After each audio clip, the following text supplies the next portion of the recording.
Dr. Pankaj, NEP 2020 and NCF 2023 have rewritten the rules of Indian education. But the industry is moving like nothing has changed.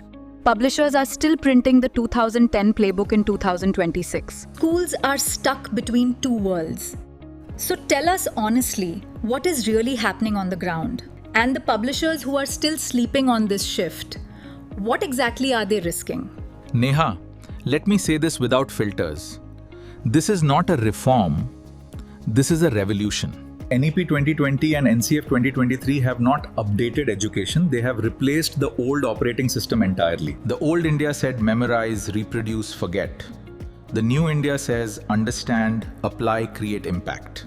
We are no longer building students who can write exams. We are building citizens who can solve real problems. Critical thinkers, decision makers, innovators. And here lies the tragedy. Nearly 70-80% of content Still circulating in the market belongs to the pre-NEP era. It's outdated in design, outdated in thinking, outdated in outcome. exam patterns have changed. Learning outcomes have changed. Even the definition of a good student has changed.